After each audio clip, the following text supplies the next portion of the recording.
Collaboration really is bringing together a very diverse set of individuals, diverse cultures, skills, backgrounds, and talents. Working out together as a team, having common goals. It's a reflection of the notion that, all of us is smarter than any one of us. Most of what you do on a daily basis has to do with other people. It's about creating relationships with people and maintaining relationships with people.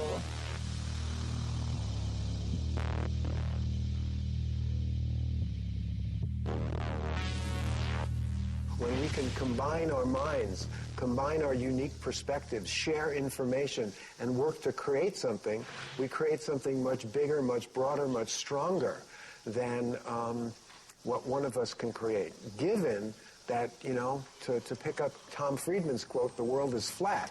Given that we live in a flatter world, we have the opportunity to work with people next door, around the corner, in the next country, another part of the world.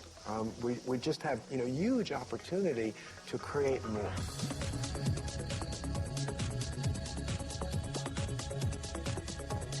Electronic collaboration is where two or more people are working with each other via the computer to accomplish some kind of goal or have an interaction.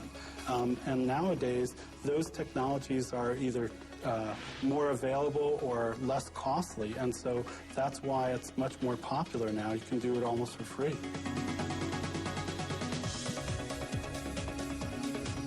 Collaboration 1.0 essentially were when we had various tools starting in about 1970s, 1980s. So things like email, it was about content, it was about data, and the Web 1.0 was really very much reflected that. You'd take whatever you had on paper and put it up as a web page. So it's very much focused on content. Google came out of that. Google is searching on content. Well, it turns out that the web itself is a real good way for people to connect with each other. And, one of the problems is that when we find a new technology, we tend to use it in an old way. We use it the way we know we're used to. With the web, the same thing happened. The first order effect was we focused on content. The second order effect is we're now focusing on people.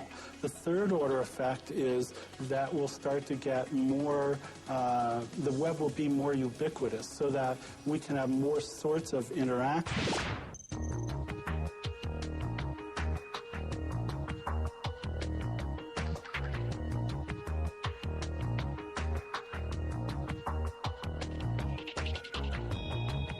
There were three of us. We were just kind of experimenting with stuff. It was kind of at the beginning of when the Web 2.0 things were starting.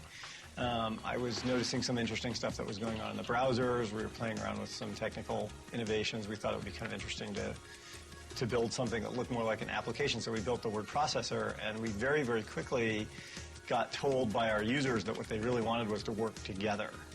And so we started pursuing the collaboration, the real-time editing, so people could edit at the same time, but also the revision tracking and all the other stuff, so people could edit not at the same time. They could work on the documents however they wanted to.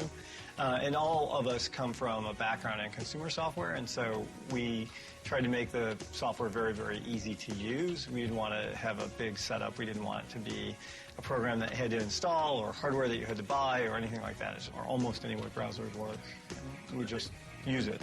Well, this is one of the things I really like about the online software is you get a lot more direct feedback because it's a much more continuous process. You don't do these big, long year-and-a-half development cycles. You develop things and you release them every week, every 2 weeks, and you get a lot of feedback from your community very quickly.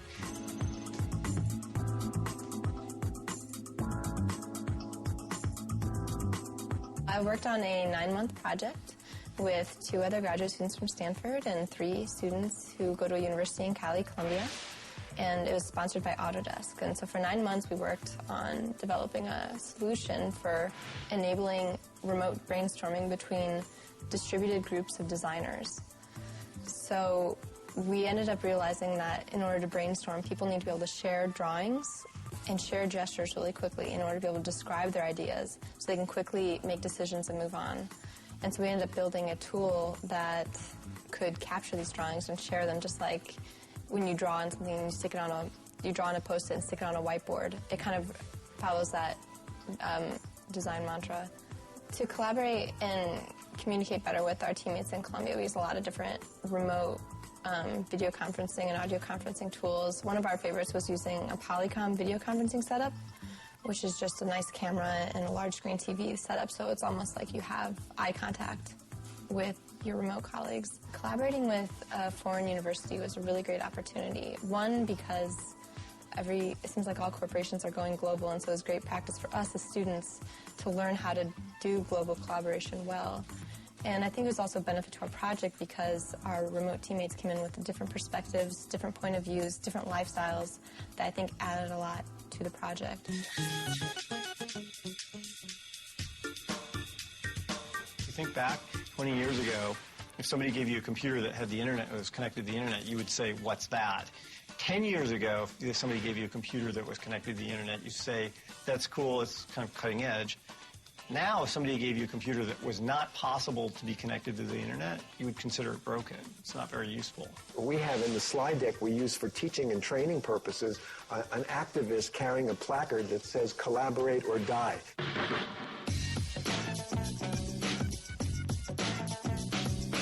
If you're not collaborating, you're going to die as a business. You've got to learn how to work together. How many things do you do on your own anymore, where you can do the whole task just you?